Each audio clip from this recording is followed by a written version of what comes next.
Y ya terminó nuestra serie de la Biblia, y si tú te perdiste de alguna reunión o quisieras compartirle con alguien, puedes pasar a la librería, lo tenemos disponible en CD o DVD. ¿Qué tal? ¿Cómo están todos? Me acuerdo de una señor que estaba con su suegra en el hospital. Ella estaba ya en sus últimos momentos y de pronto se voltea la señora y mira por la ventana y dice: qué hermoso se ve el día. Inmediatamente el yerno dice: suegra, concéntrese en el túnel, en el túnel.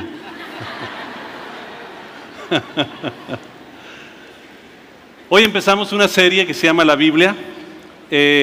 Va a ser importante. Si no tienes hojas de apuntes, levanta tu mano, un edecán se acercará a ti.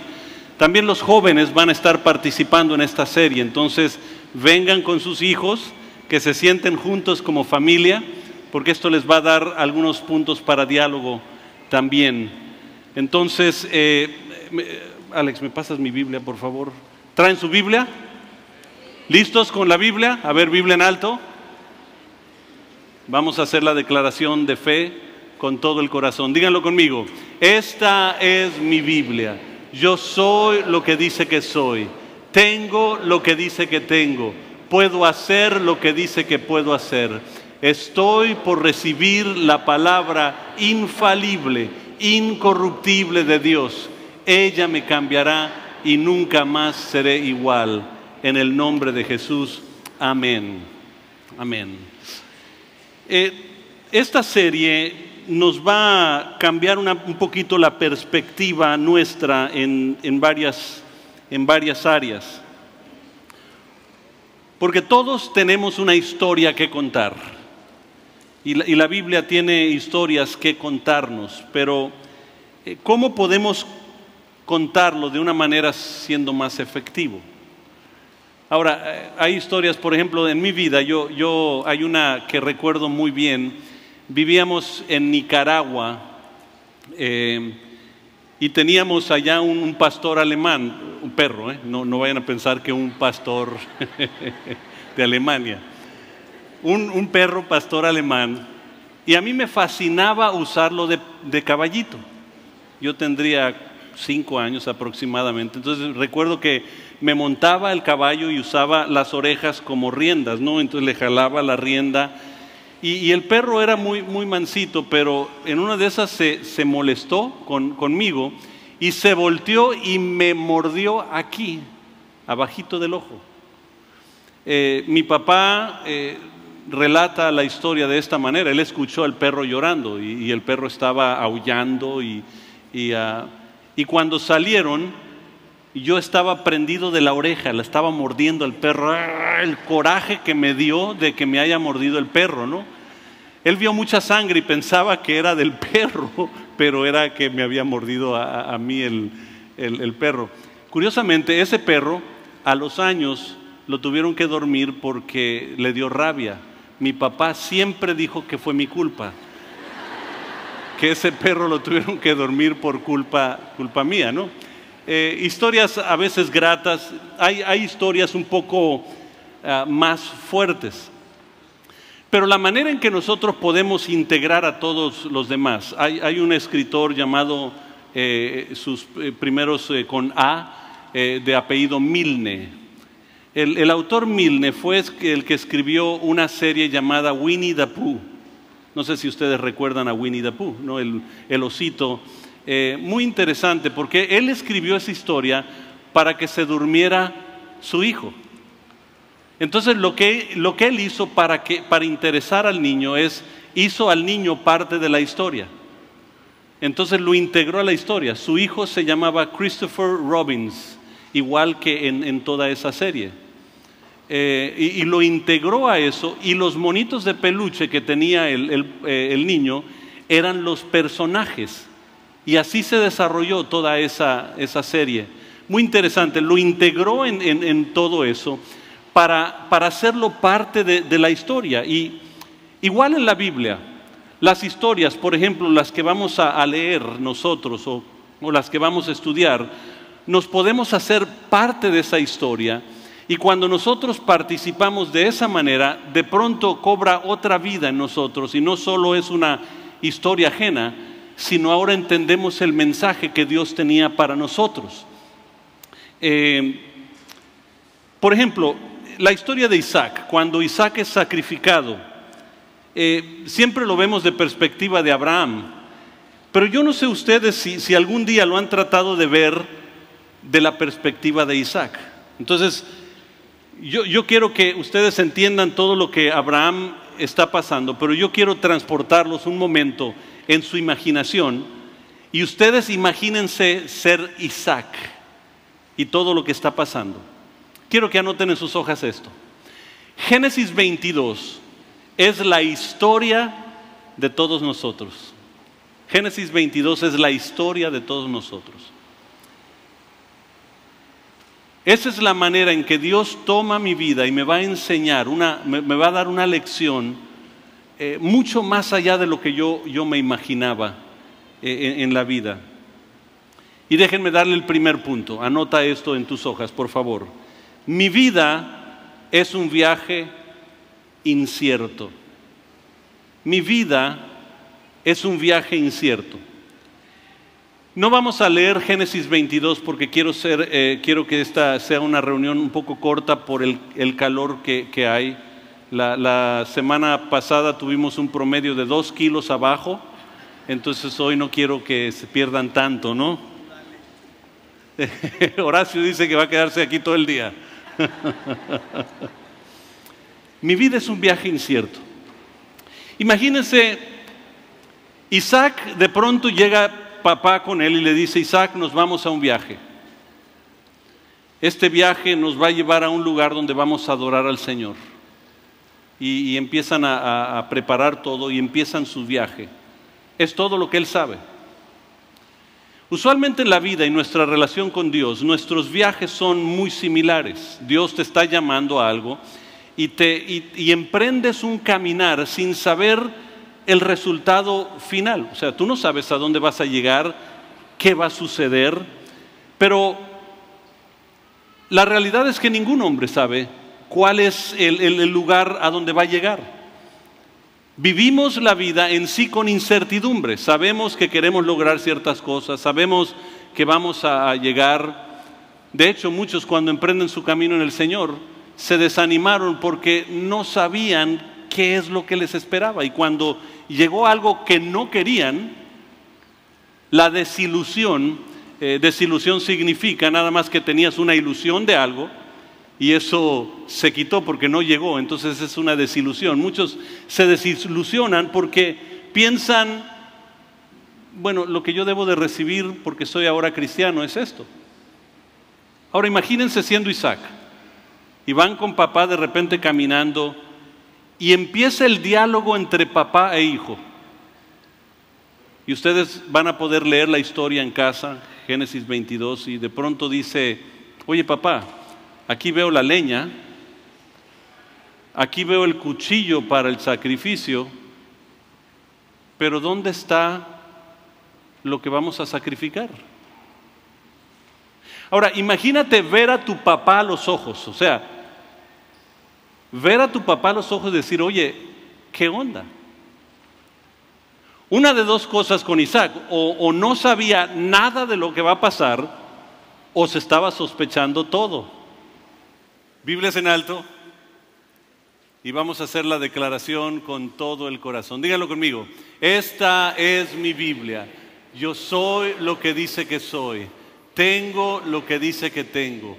Puedo hacer lo que dice que puedo hacer. Estoy por recibir la palabra infalible, incorruptible de Dios.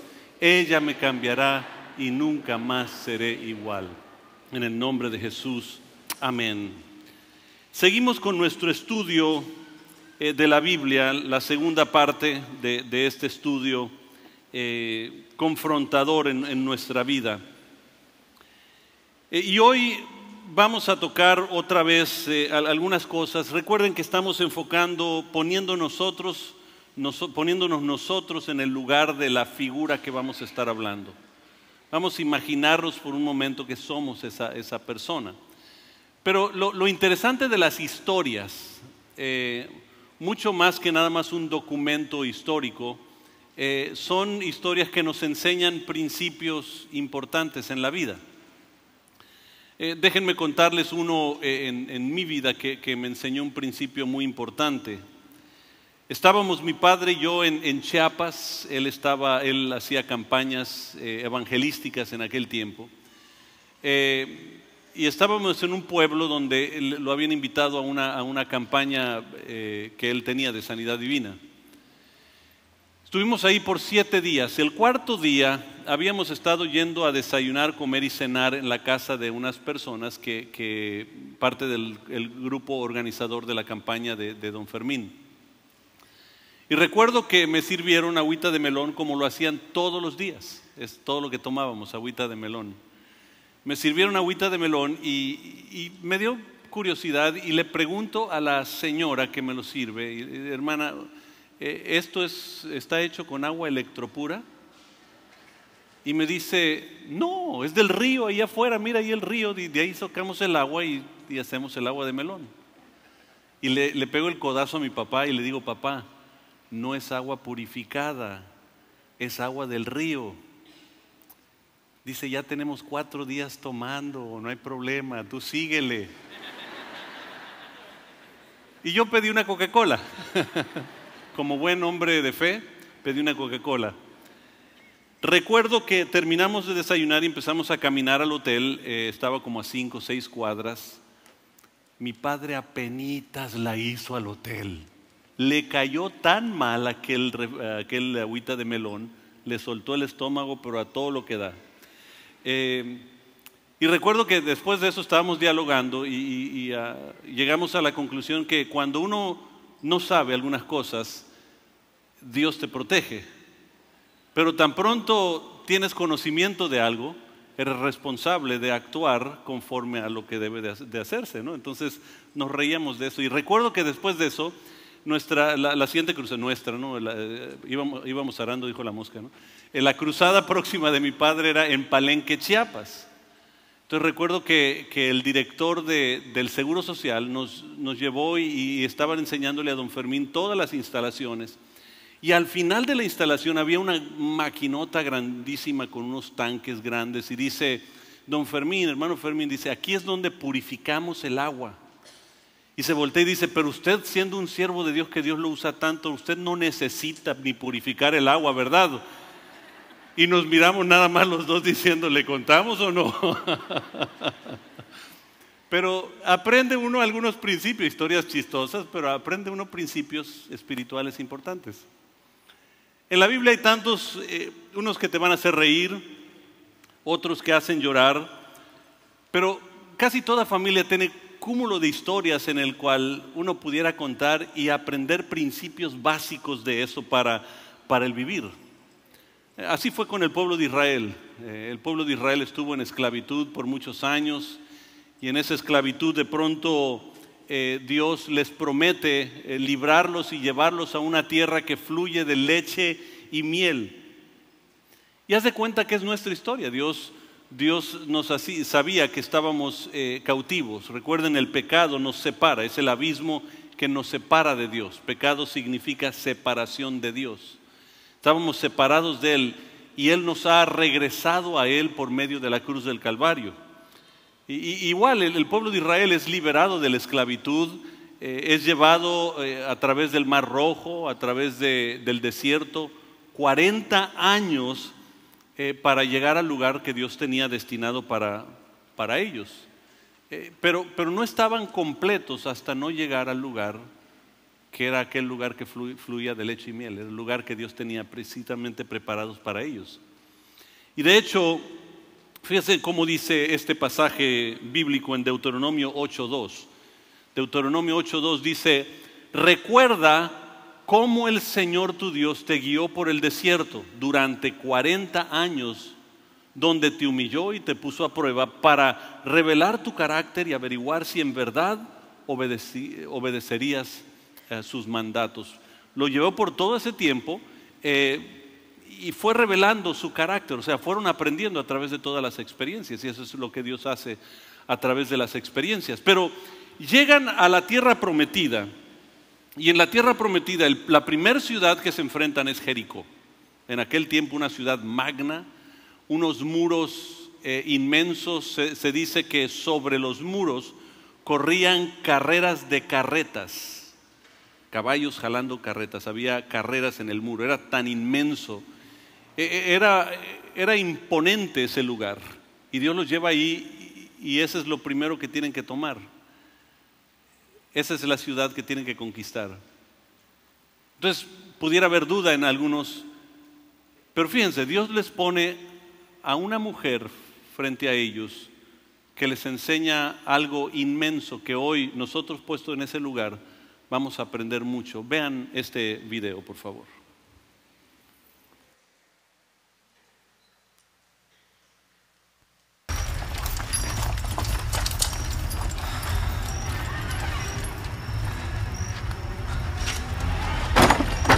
We must not escape. So door to door.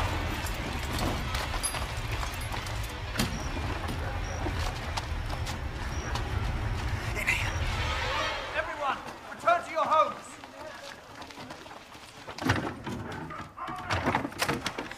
Hello?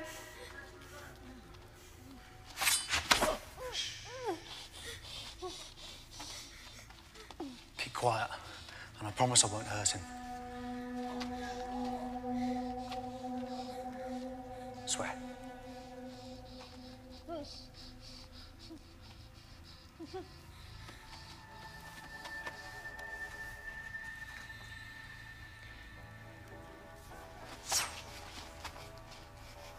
You're Israelites.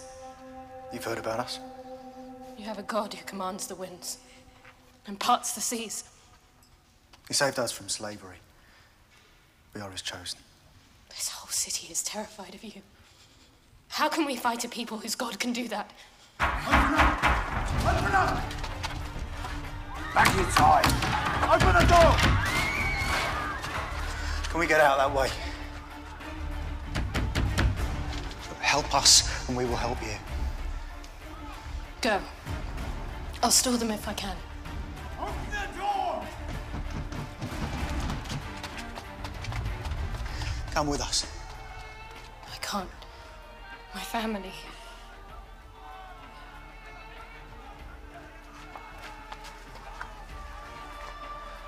When our army comes, hang this on your door so they will know not to harm you. You'll be passed over.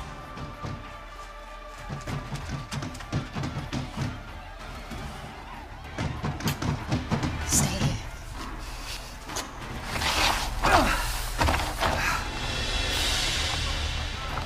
Joshua! Levántalo en alto. Y vamos a declararlo juntos. Esta es mi Biblia. Yo soy lo que dice que soy. Tengo lo que dice que tengo.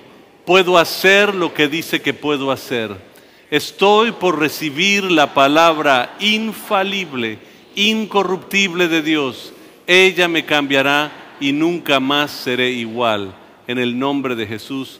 Amén. Amén. Sé que esta semana ha sido un fin de semana lleno de actividades, todavía jóvenes en campamento. Las mujeres tuvieron un extraordinario día ayer aquí, entonces, pero vamos a disfrutar esta clase. Esta es la segunda en la serie La Biblia. Y hoy vamos a hablar de víctimas a victoriosos, cómo Dios nos lleva a eso. Y nada más para empezar a resumir lo que hemos dado hasta ahorita y cómo lo hemos presentado.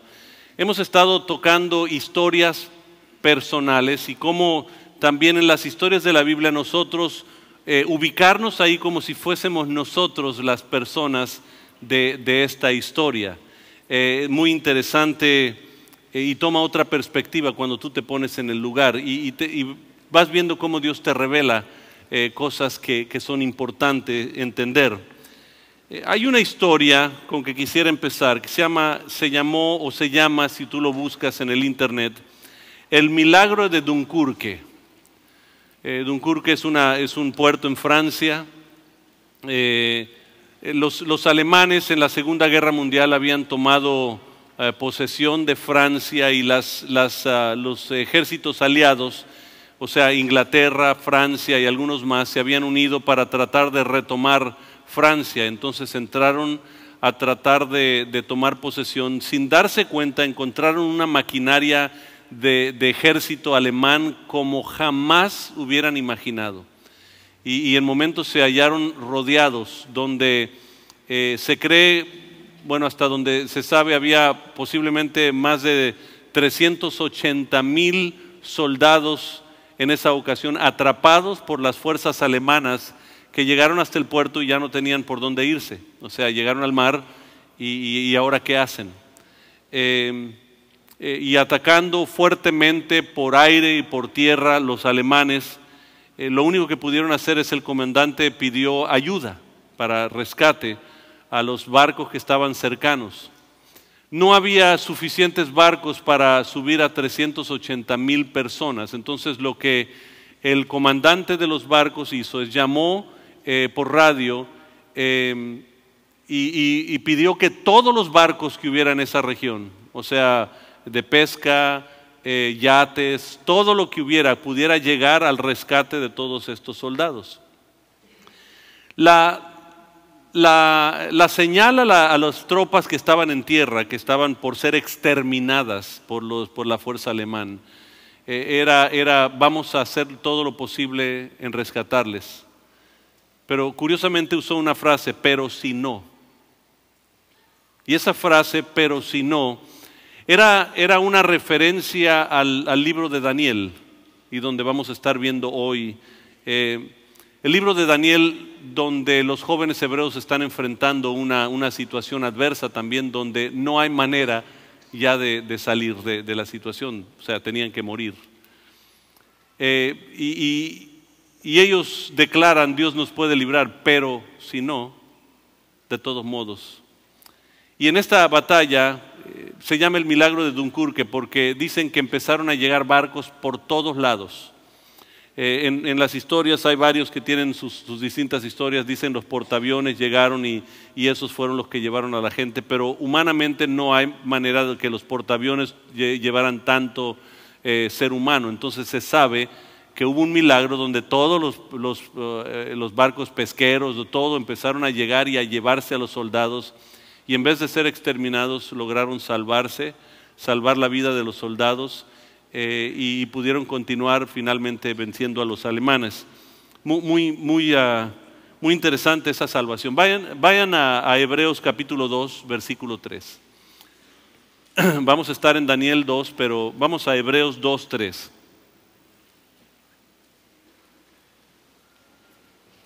Hebreos 2:3 dice así: entonces, ¿qué nos hace pensar que podemos escapar si descuidamos esta salvación tan grande? Que primeramente fue anunciada por el mismo Señor Jesús y luego nos fue transmitida por quienes lo oyeron hablar. ¿Qué nos hace pensar que nosotros podemos realmente recibir la libertad por nuestras propias obras, por nuestros propios actos? ¿Qué nos hace pensar que nosotros podemos lograr salvarnos nosotros mismos? Porque hay mucha gente que piensa que por sus hechos, porque no son gente mala, va a recibir la salvación y va a tener vida eterna.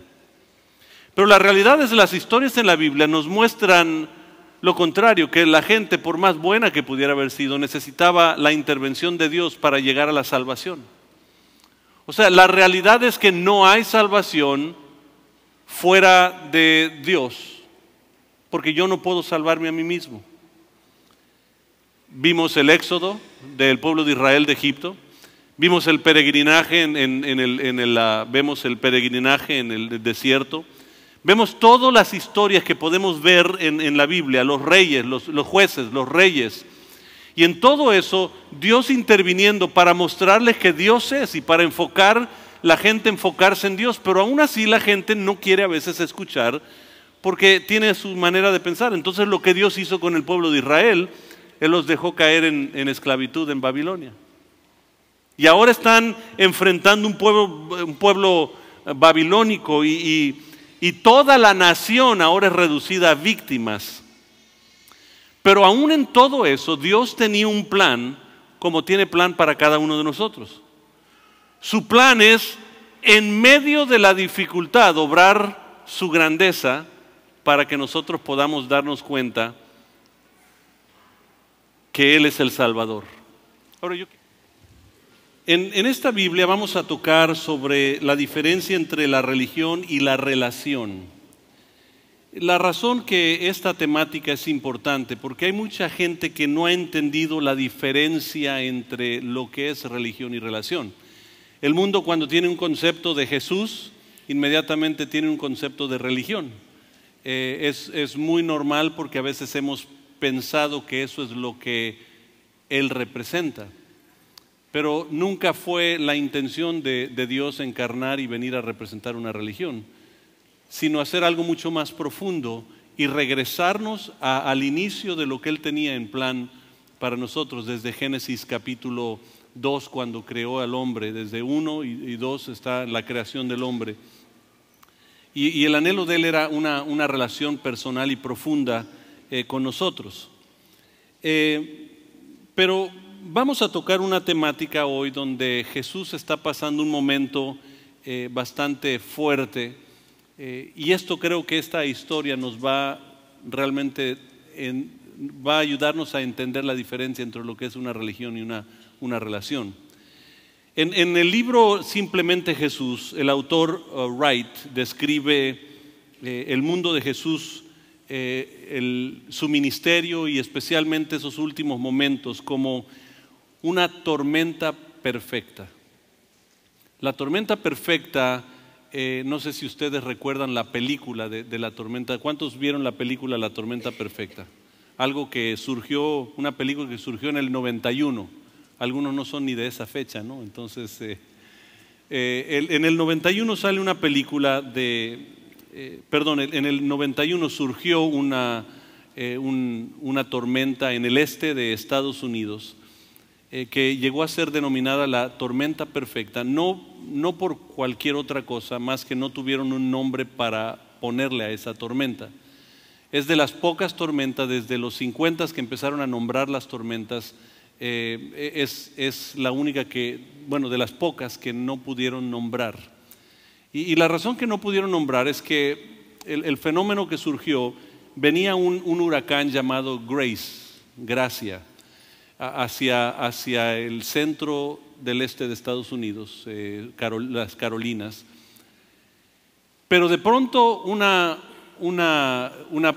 depresión baja empezó a unirse, del norte empezó esa presión baja a unirse a esa tormenta, provocando que le sacara toda la energía a lo que era esa tormenta, pero provocar otras cosas. Y de pronto del Golfo de México se une una presión alta, provocando que esa tormenta se convierta no solo en fuerza, una de las más grandes en la historia de Estados Unidos, pero la magnitud y el tamaño de esa tormenta alcanzó desde Puerto Rico hasta Nueva York.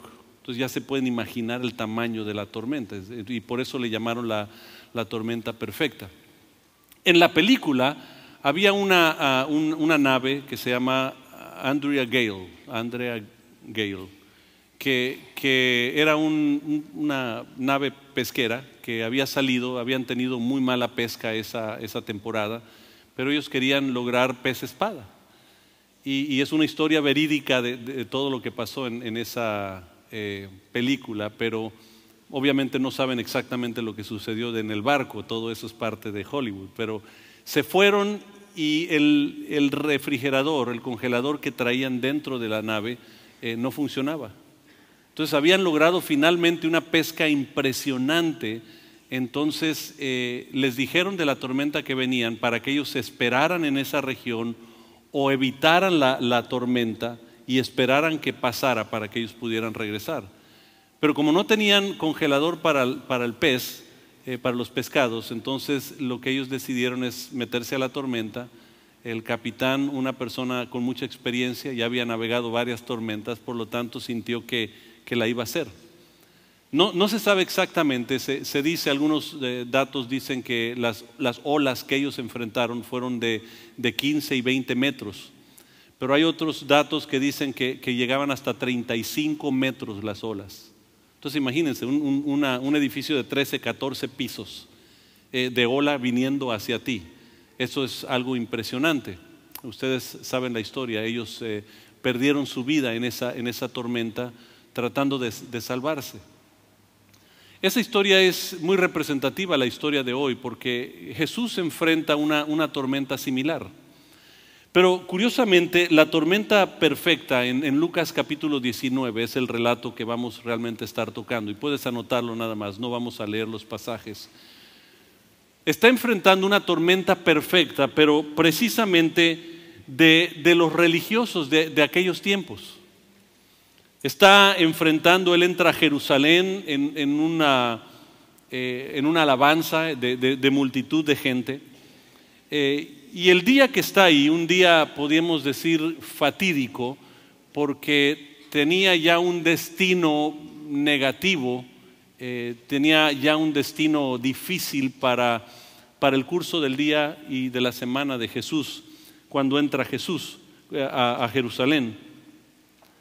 Pero la salvación realmente viene a nosotros cuando nosotros empezamos a entender la diferencia entre lo que es religión y relación.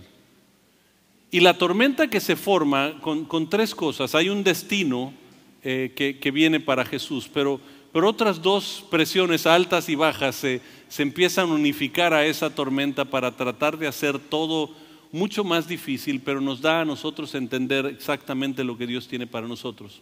Punto número 1, yo quiero que anoten por favor en sus hojas. Cuando Jesús llega a mi vida, el perdón llega a mí porque Él es mi sumo sacerdote. Anota en tus hojas, sumo sacerdote. Llega a mí porque Él es mi sumo sacerdote. En esta ocasión, los primeros que enfrenta Jesús son unos religiosos llamados saduceos. Los saduceos era la cultura religiosa o los sacerdotes religiosos de aquel tiempo puestos por el Imperio Romano.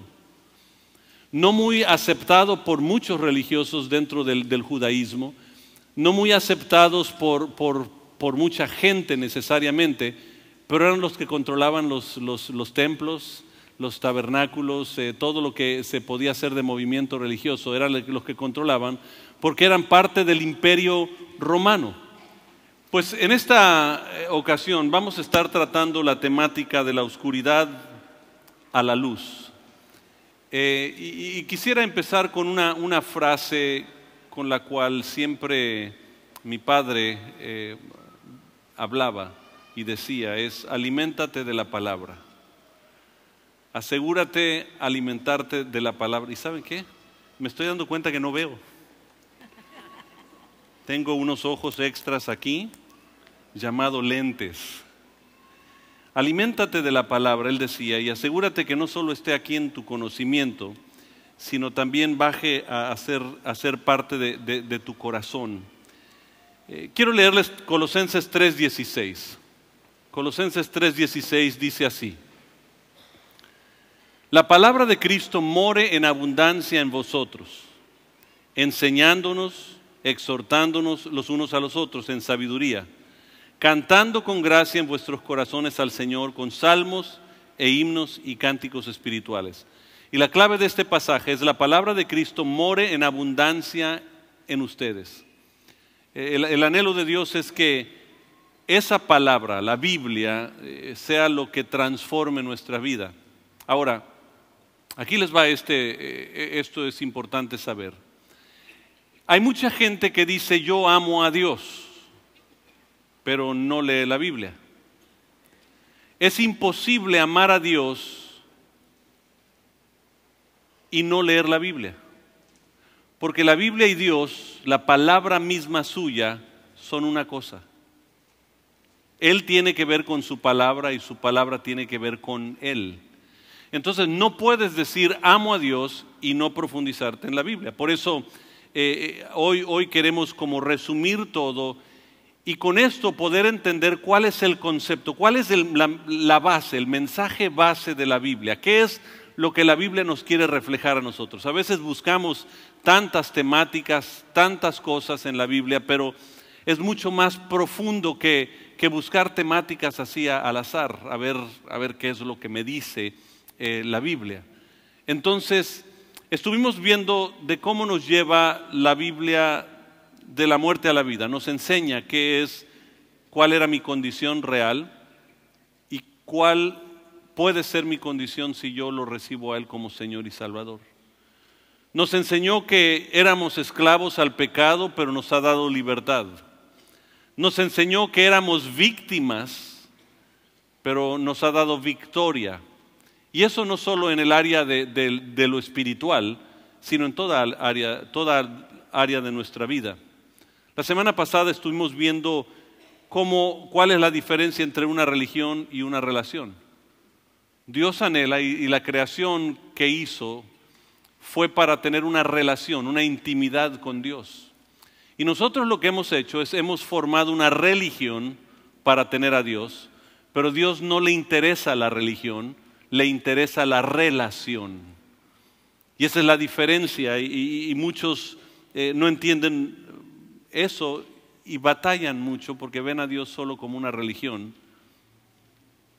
Ahora, la Biblia solo se entiende también cuando somos iluminados. O sea, cuando la luz llega a nuestra vida. Por eso hay mucha gente que no conoce de Dios y que ha leído la Biblia y que lee la Biblia y nada pasa en su vida. Porque no hay luz en su vida. O sea, no ha llegado a Dios. O sea, puedes decir que creo en Dios, pero recuerden, eso no es suficiente hasta que yo no tomo acción en eso.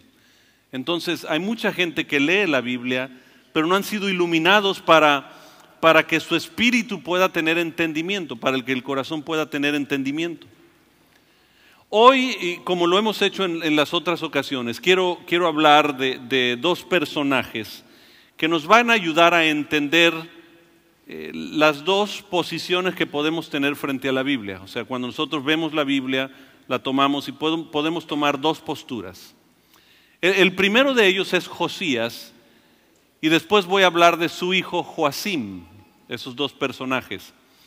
Recuerden, como hemos hecho en todas las otras historias de la Biblia, quiero que ustedes se transporten un momento y se conviertan en el personaje. Eso es como toma vida la Biblia. La Biblia quiere que tú te transportes y seas eso para que entiendas el mensaje que quiere revelar Dios a tu vida. Josías es un rey que comenzó realmente a gobernar a los 8 años. Obviamente bajo tutores en esa época, pero comienza su reinado a los 8 años. A través del tiempo, a los 12 años más o menos de su reinado, él comienza a limpiar el templo. Él manda porque su padre había cerrado el templo y básicamente se convirtió en un basurero donde tenían todo lleno de escombros, de tierra, de muchas cosas. Entonces él manda a limpiar el templo. Tardaron muchos días en sacar toda la tierra que había allá adentro. Imagínense qué tan sucio estaría el templo. Aproximadamente a los 26 años, 6 años después, lo que hace Josías es que pide que empiecen una remodelación. Dice, cámbienle la fachada de enfrente, pónganle cunero atrás, cosas como esas, ¿no? Él empieza a cambiar la fachada y para eso se requiere recursos económicos. En el templo había un lugar donde se guardaban los recursos y entonces entra el sacerdote a recoger el dinero para lo que iban a usar para la remodelación del templo y se encuentra con un libro que tenía años que no habían leído. Y eran rollos del libro de Deuteronomio, o sea, la ley de Dios. Y lo comenzó a leer y se quebró.